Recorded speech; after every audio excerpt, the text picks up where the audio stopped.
कहते हैं अक्रूर जी, आपको हमारा एक काम करना है। अक्रूर कहते हैं बताओ क्या बात है महाराज कंस, क्या बात है। कहने लगे कि आपको वृंदावन जाना है, आपको ब्रज जाना है और ब्रज जा करके वसुदेव देवकी का जो बेटा नंद के घर उसका लाला बन करके घूम रहा है कृष्ण, उसको लेके आना है। और कैसे लेके आएंगे, उनको समाचार देना है, आमंत्रण करना है कि हमारे यहाँ मथुरा में धनुष यज्ञ का आयोजन किया जा रहा है, उसमें आपको आना है। सब परिवार ब्रज के गोप वाले को, नंद जी को भी बुला लेना है। अक्रूर जी महामंत्री है। मथुरा में रहते हुए अक्रूर जी ने भगवान का ध्यान किया है, चिंतन किया है, किंतु कंस के यहाँ रहते कंस के अन्न का कोई प्रभाव नहीं। ना चाहते हुए भी कंस को अक्रूर मना नहीं कर पाया। कंस ने कहा मुझे पता है वही देवकी वसुदेव का बेटा है कृष्ण, और बड़ा बेटा भी बलराम है, रोहिणी के उदर से जो जन्म लिया है, इनको बुलाओ और यही मारूंगा। अक्रूर को थोड़ा दुख हुआ।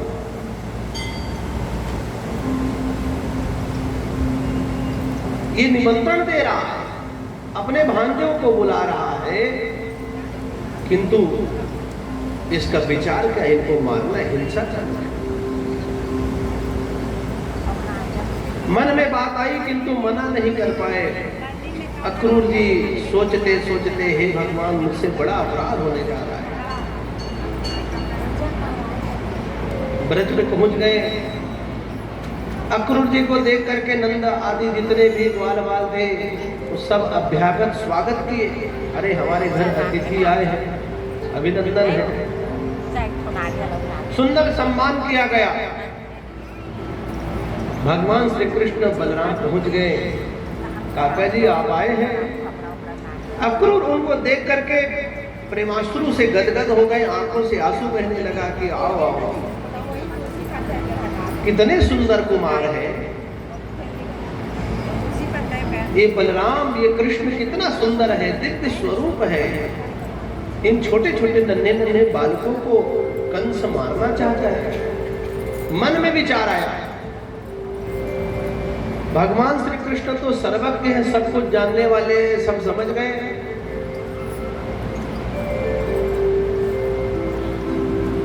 इधर नित्य क्रिया हो गई। अक्रूर ने नंद जी को कहा कि आपके बच्चों को कंस ने बुलाया है, मैं लेकर के जा रहा हूं, और आप बाल बालों के साथ मथुरा पहुंच जाइए। नंद बाबा हम सब वहीं मिलेंगे। और छोटे छोटे बच्चे श्री कृष्ण बलराम प्रसन्नता से काका जी के साथ रथ में जाएंगे। जैसे घर में कोई व्यक्ति आए अतिथि और बड़ी सुंदर गाड़ी हो तो घर के छोटे बच्चे चढ़ जाते हैं, अरे हमको भी चढ़ाओ, काका जी का रथ है इसमें जाएंगे। कन्हैया सब जान रहे हैं।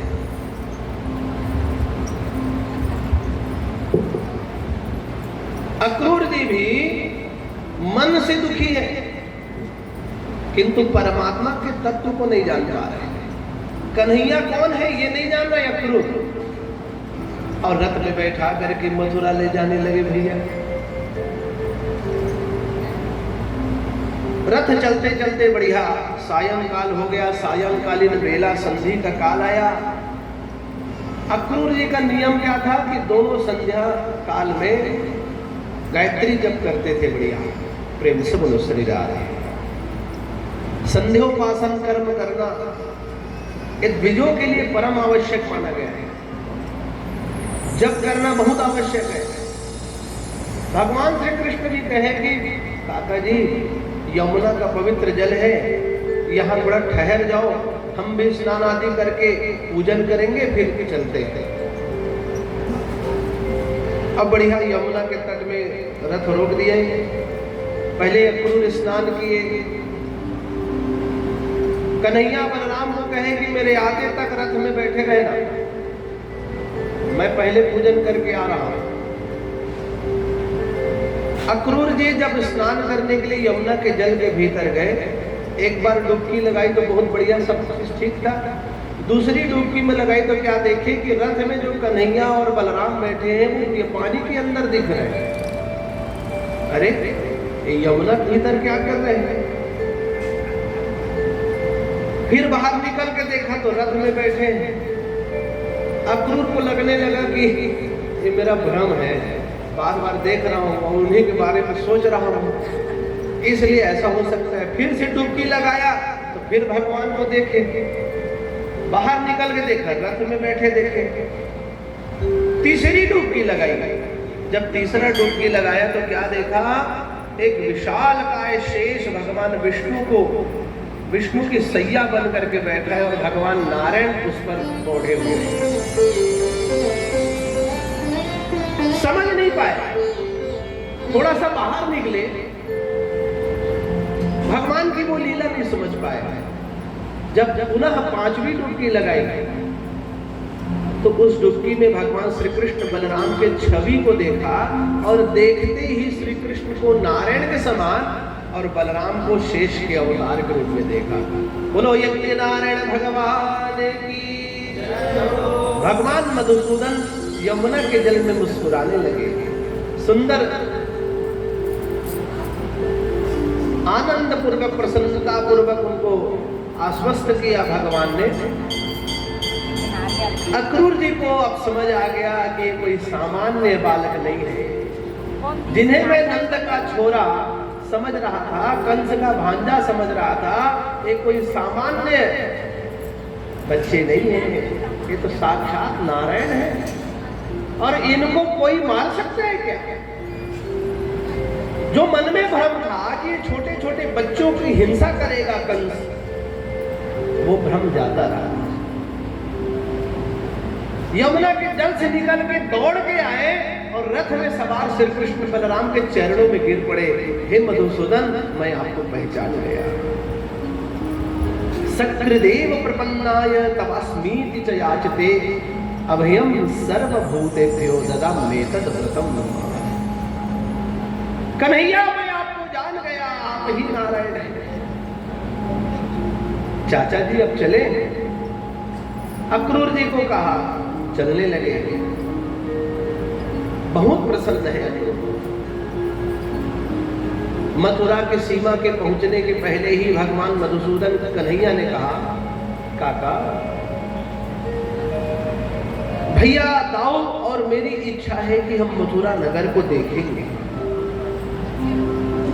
आप एक काम करिए, आप महल की ओर चले जाइए, हम मथुरा भ्रमण करते हैं। भगवान श्री कृष्ण बलराम जी के साथ सुंदर पवित्र मथुरा नगरी में घूमने लगे। जैसे नए नए हम शहर जाते हैं, कोई शहर जाए और वहां जाकर के भैया पूजन पाठ हो गया, काम धाम हो गया, हमारे साहिब पंडित लोग घूमने चले जाते हैं, जरा देखा जाए। अब एक बार राजनांदगांव चल दिए थे तो सब सवेरे नहा धो के बोले 6 बजे जाएंगे मानव मंदिर।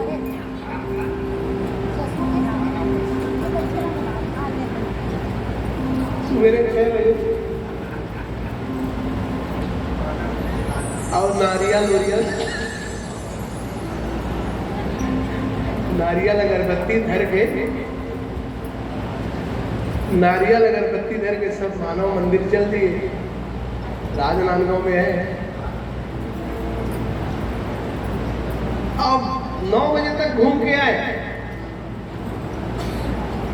नारियल अगरबत्ती वापस। मैं बोला कहाँ गए थे? बोले हम लोग मानव मंदिर गए थे महाराज जी, और वहां मंदिर ही नहीं मिला। मैं बोला मंदिर, चौरस्ते का नाम है मानव मंदिर, चौरस्ते का नाम है मानव मंदिर। चौक और नारियल सब गए। तो नए नए जगह जाए ना तो थोड़ा विचार करना चाहिए, पूछ लेना चाहिए क्या है। भगवान श्री कृष्ण चंद्र और बलराम जी मथुरा घूमेंगे, बोले कैसा है हमारे मामा का नगरी।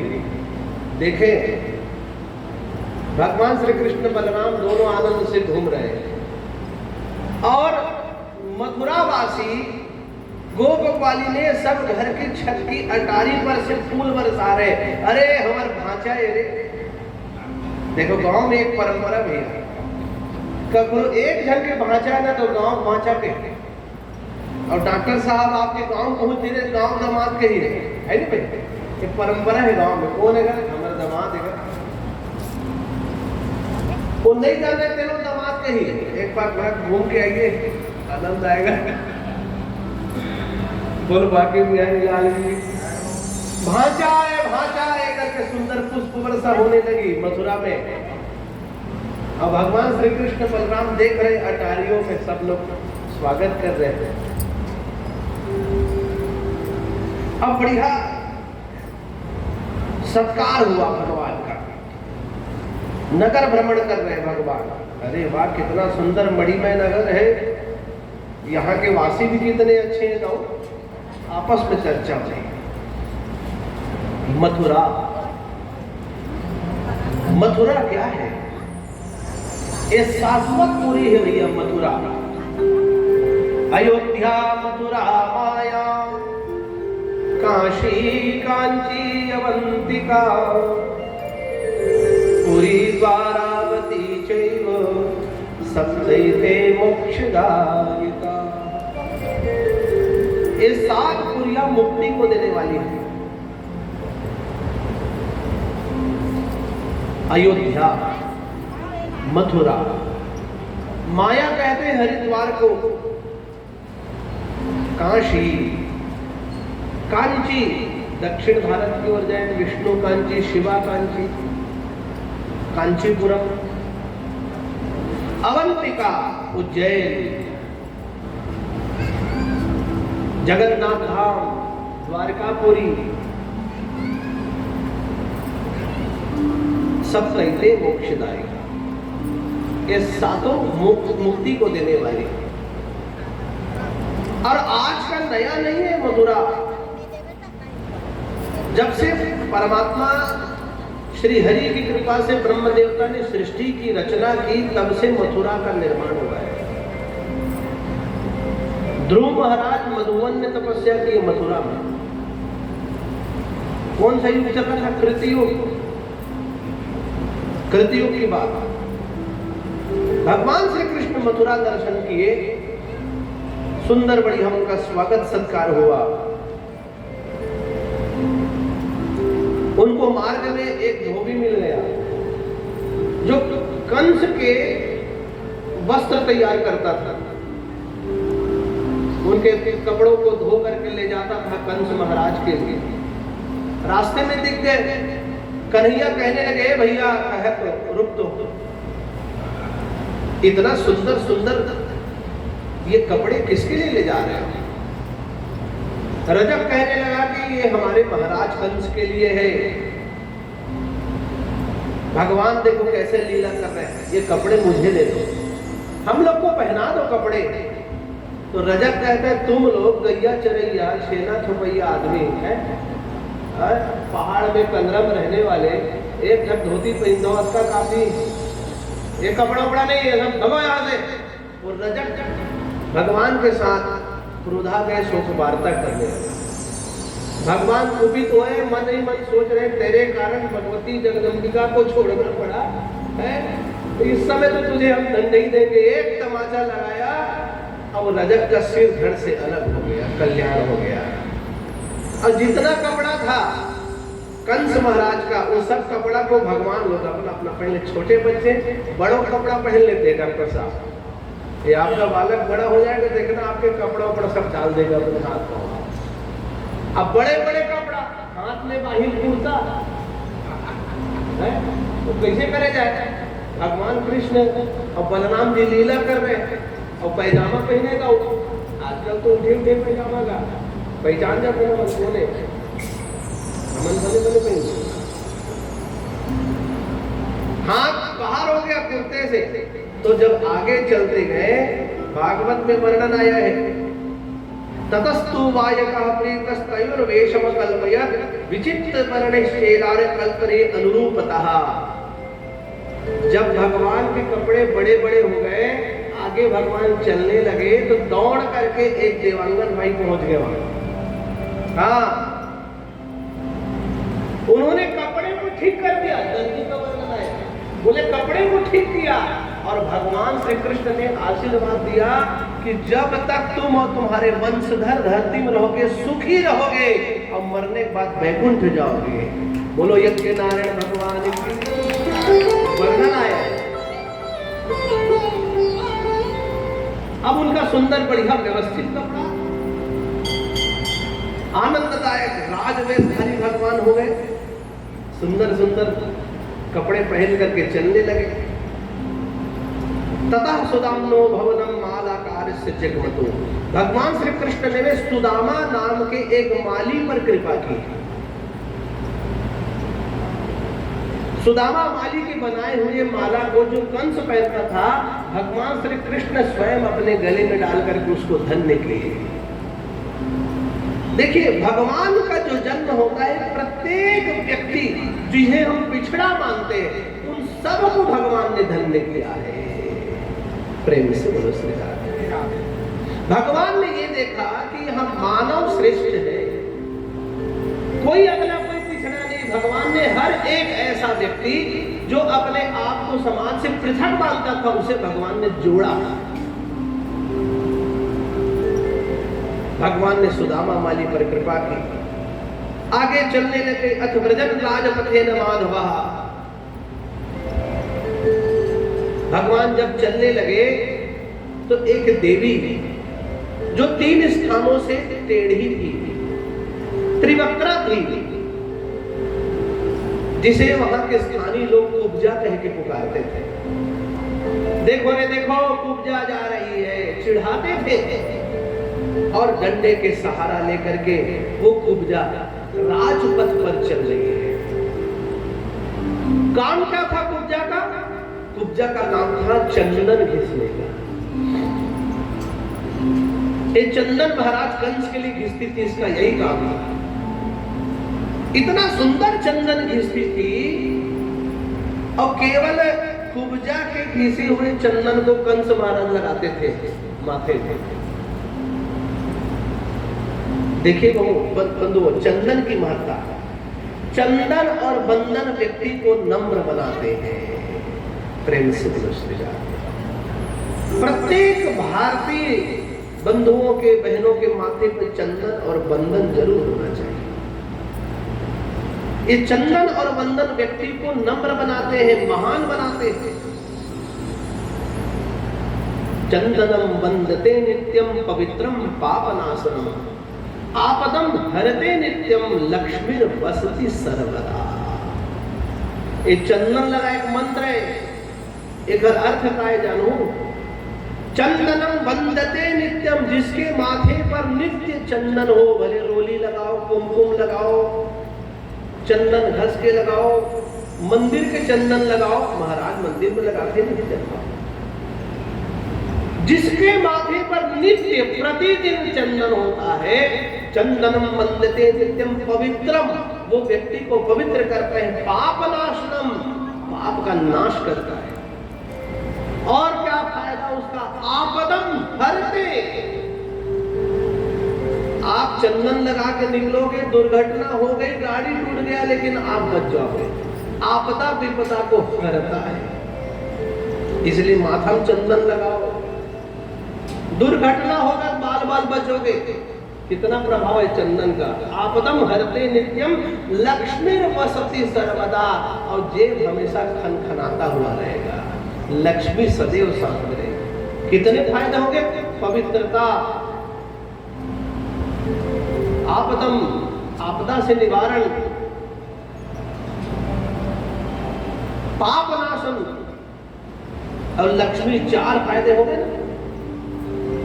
एक टीका लगाए के, चंदन लगाए के, कते फायदा। और हम लोग चंदन नहीं लगाते। कब लगाएंगे? कथा पूजा हो तब चंदन, नित्य चंदन लगाना चाहिए सनातनियों को। और माताओं को नित्य बंधन लगाना चाहिए। बंधन जिसे हम सिंदूर कहते हैं, सिंदूर में पारा मिला रहता है।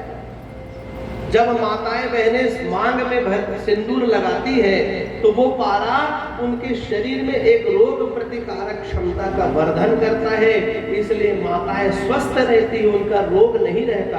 अब आजकल आर्टिफिशियल पेस्ट वाले लगा लेते हैं, लाल लाल लाल नया केमिकल आ गए। कहाँ सिंदूर लगाबो?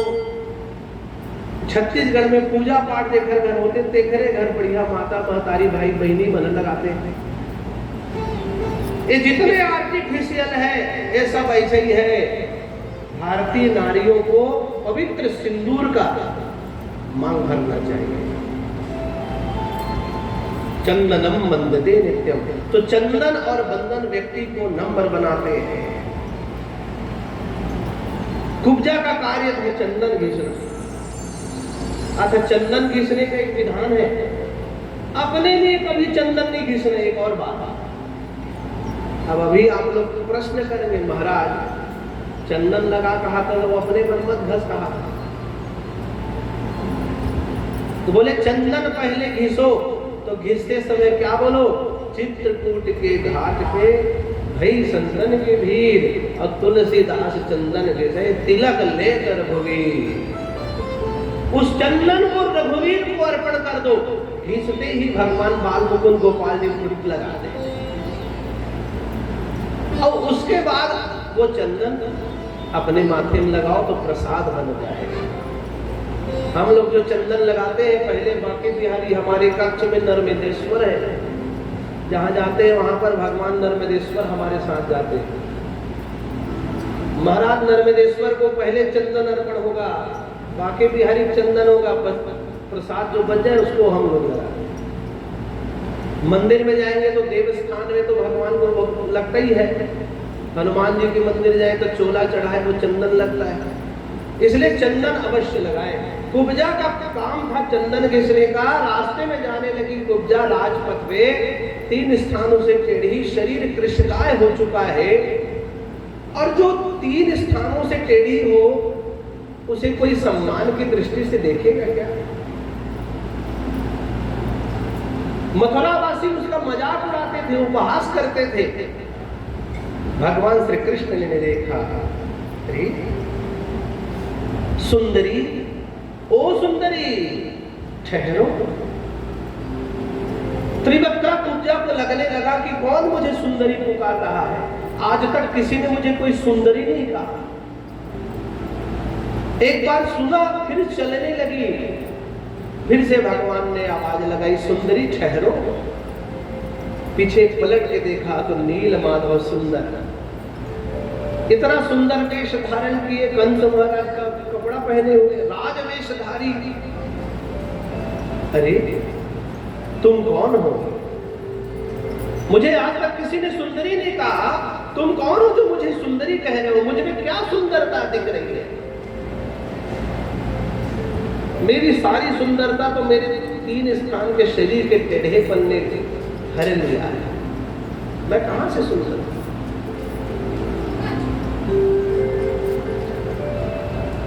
भगवान कहने लगे, दास्यस्म्यहं सुंदर कंस सम्मता त्रिवक्त्र नामा ह्यनुलेपनक करवरी।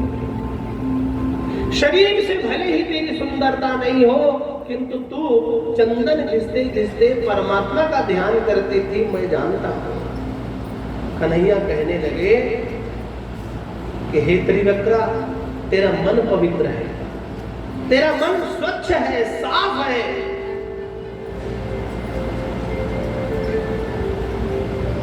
एक गीत भी बन गया ना,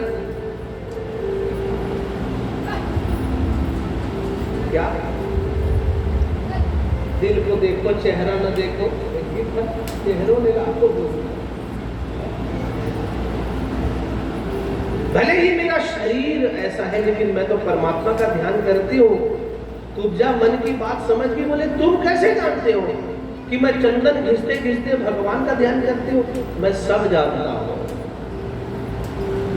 देना तेरा चंदन मुझे दे।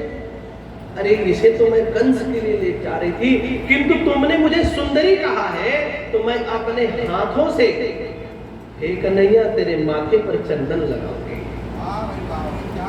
भगवान श्री कृष्ण और बलराम के माथे पर कुब्जा त्रिवक्रा ने अपने हाथों से चंदन का लेप किया। भगवान इतने प्रसन्न हुए, कहने लगे तू मुझसे कुछ मांग ले। कुब्जा कहते मुझे कुछ नहीं चाहिए। अरे रुक मैं तुझे देता हूं। भगवान श्री कृष्णचंद्र अपने दोनों पैरों को कुब्जा त्रिवक्रा के पैरों में दबा दिए। अब तय दबा देते हो कैसे कर दोनों पैरों पर दबाने लगे और उनकी ठुड्डी को भगवान श्री कृष्ण ने ऐसा किया, जोर से थोड़ा सा खींचा, 3 स्थानों से टेढ़ी कुब्जा और जिसका शरीर जीर्ण हो चुका था अप्सरा के समान रूपवती होकर के खड़ी हो गई। बोलो बाल मुकुंद भगवान।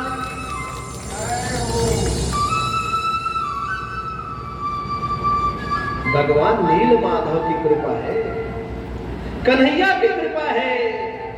कन्हैया प्रसन्न हो गए, स्पर्श करते ही त्रिवक्रा स्वस्थ हो गई, मानो कोई अप्सरा है। स्वयं अपने स्वरूप को देख करके त्रिवक्रा प्रसन्न हो गई। हे दयानिधि, मेरा कैसा सौभाग्य तुमने मुझ पर कृपा किया, मैं धन्य हूं।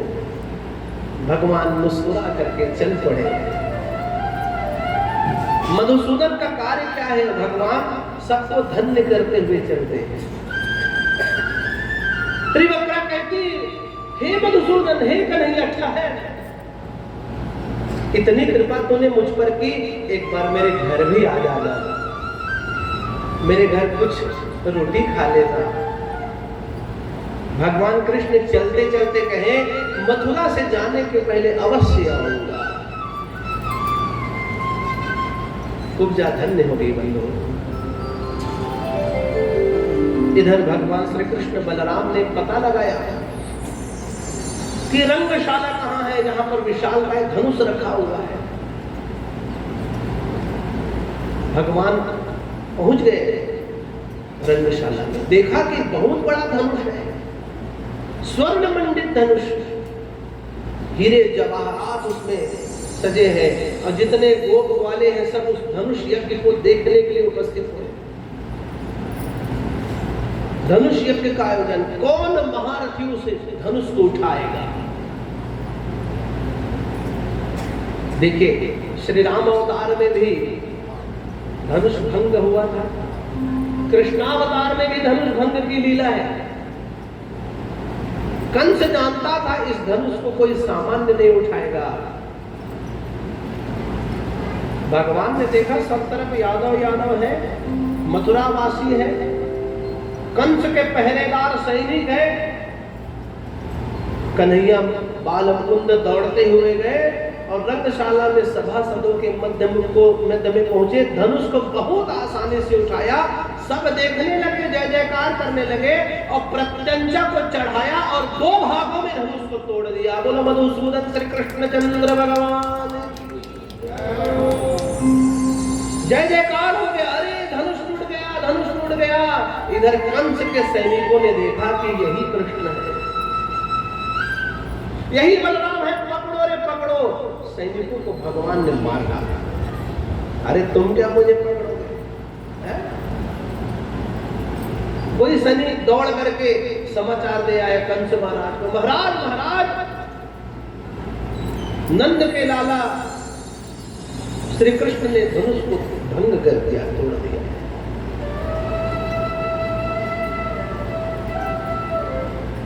महाराज कंस ने एक योजना और बनाई, मल्लशाला का भी आयोजन था, कुश्ती। बोले चिंता मत करो, उनको यहां चाणूर और मुष्टिकों के हाथ से मरवा देंगे। कुबलिया पीड़ हाथी है अपने पास, चिंता की बात नहीं है। भगवान श्री कृष्ण ने धनुष का जब भंग किया तो रात्रि में मथुरा में शयन किया। भगवान श्री कृष्ण आनंद से सो रहे मथुरा में, प्रेम से बोलो श्री राधे। और कंस उसकी रात करवटों में गुजर रही है, रात भर चिंता कर रहे हैं, अपने शत्रु का ध्यान कर रहे हैं, कृष्ण का ध्यान कर रहे हैं। अब मधुसूदन आनंद से सोते हैं। दूसरे दिन सुबह हुई, कन्हैया स्नान आदि किए और मल्लशाला में पहुंचने लगे।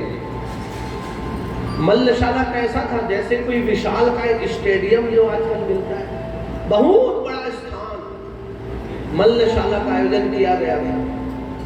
और मल्लशाला के बाहर कुबलिया पीड़ हाथी को द्वार में रखे थे। उस हाथी की विशेषता क्या थी भैया? 1000 हाथियों का बल उस हाथी में था। ये जरासंध का हाथी था। जरासंध ने उस हाथी को अपने दामाद कंस को दिया था। जरासंध के दामाद है कंस। हाँ, जरासंध की 2 बेटी अस्ति और प्राप्ति, इन दोनों का ब्याह कंस के साथ किया था। कुवलिया पीड़ हाथी जिसके पास 1000 हाथियों का बल है, उसको मदिरा पिला दिया गया। मदिरा पीने के बाद तो वो तो पागलों के समान हो जाता है। महावत द्वार में खड़े हैं, कन्हैया आने लगे, अरे रोको, हाथी उसे ही मारना है।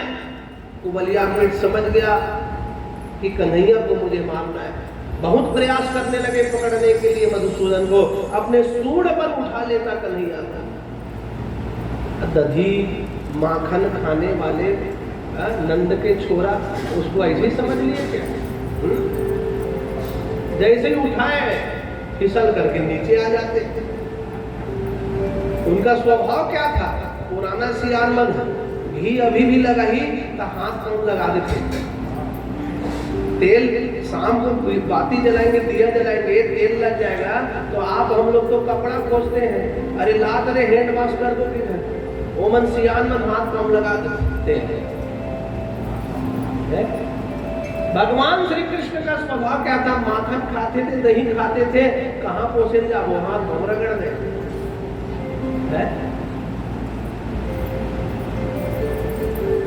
कुबलिया पीड़ हाथी के सुर से भगवान बच करके निकल जाते हैं। भगवान ने देखा इसको निपटाना चाहिए। भगवान श्री कृष्ण ने हाथी के दोनों दांतों को तोड़ दिया और उसी दांतों के माध्यम से कुबलिया पीड़ विशाल गए हाथी को मार डाला। बोलो बाल मुकुंद भगवान की। रंगशाला के भीतर चले गए, देखा कि चाणूर मुष्टि बड़े भारी भारी पहलवान यहाँ पर लगे हुए हैं और महाराज कंस ऊपर में बैठा हुआ है। मन ही मन भगवान श्री कृष्ण विचार करने लगे, अब वो समय आ गया है, तू ही मेरा मामा है। पहले तो भगवान श्री कृष्ण बलराम दोनों चाणूर मुष्टि आदि पहलवानों के साथ युद्ध करते हैं। बड़ा भयानक युद्ध होता है। सबकी अनेक शक्तियों का वर्णन भागवत जी में वर्णन है। भगवान ने सबके देखते ही देखते जितने पहलवान थे सबको मार डाला भैया। अब अवसर आया कंस का। भगवान बिना विलंब किए सभा के ऊपर में बैठे हुए कंस के पास कूद गए और कहने लगे, मामा कंस, अब तुम्हारे अत्याचार का अंत होगा। मैं जानता हूं मामा कि तुम असुर ही हो। मैं जानता हूं तुम्हारा स्वभाव क्या है। अब मैं तेरा वध करूंगा मामा। भगवान श्री कृष्ण और कंस का युद्ध हुआ। अटारी से भगवान ने मल्लशाला में, जहां पर अखाड़ा की भूमि थी, रंगशाला था, वहां पर कंस को फेंका है और मल्ल युद्ध हुआ। भगवान ने उनके प्रत्येक अपराध को विचार किया। परित्राणाय साधूनां विनाशाय च दुष्कृतां धर्म संस्थापनार्थाय संभवामि युगे। भगवान ने जाना कि मेरा अवतार साधु संतों की रक्षा के लिए हुए, दुष्टों के विनाश के लिए। ये मेरे मामा दुष्ट हैं, असुर हैं, इनका नाश करना ही उचित होगा। धड़ाम से उनके मुष्टिक का प्रहार छाती में किया और उनका प्राणांत हो गया। बोलो श्री कृष्णचंद्र भगवान की। भगवान श्री कृष्ण ने कंस को सारूप्य मुक्ति दिया।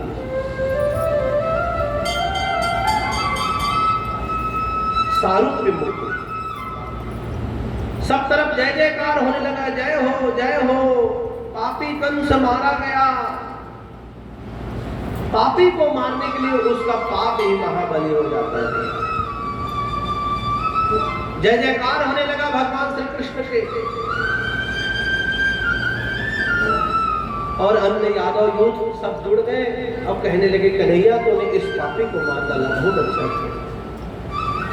जितने सैनिक थे सब दौड़ करके गए और कारागार में बंद महाराज उग्रसेन, वसुदेव और देवकी को छुड़ा करके ले आए। महाराज उग्रसेन श्री कृष्ण के नाना है, कंस के पिता है, अपने ही पिता को जेल में डालकर रखा। जो दुष्ट होता है, जो पापी होता है, जो असुर होता है, वो अपने माता पिता को कष्ट देते हैं। अपने ही पिता उग्रसेन को जेल में डालकर रखा था कंस। औरंगजेब को देख लो, मुगलों का इतिहास देखो, अपने ही बाप को जेल में डाल देते थे। ये असुर कहां से आएंगे? ये सब असुर के समान मानेंगे। भगवान श्री कृष्ण ने नाना को बुलाया, नाना जी आइए। माता पिता वसुदेव देवकी को आश्वस्त किया, आप चिंता मत करो। भगवान श्री कृष्ण को बहुत स्नेह किया वसुदेव देवकी। छोटा सा बालक जब जन्म लिया था तब नंद जी यहाँ छोड़ के आए थे। आज कन्हैया बड़ा हो गया है। उस माता पिता को वह दुख पूछो जिसके बच्चे को उनसे दूर कर दिया जाता है और बहुत समय बाद जब वे अपने बच्चों का दर्शन करते हैं, उस दुख को, उस कष्ट को वे माता पिता जानते हैं जिनको उनके बच्चों से वंचित रखा जाता है। भगवान श्री कृष्ण के प्रति बहुत स्नेह, प्रेम किया। कन्हैया कहने लगे कि हे नाना उग्रसेन,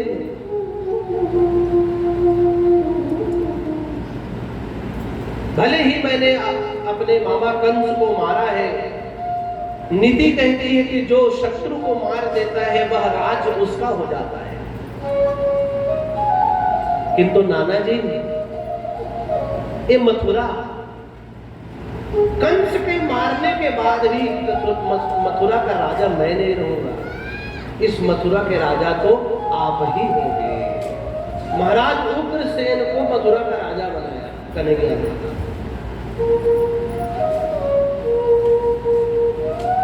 सब तरफ जय जयकार होने लगा दिया। सुखदेव जी बताने लगे समय जब बीता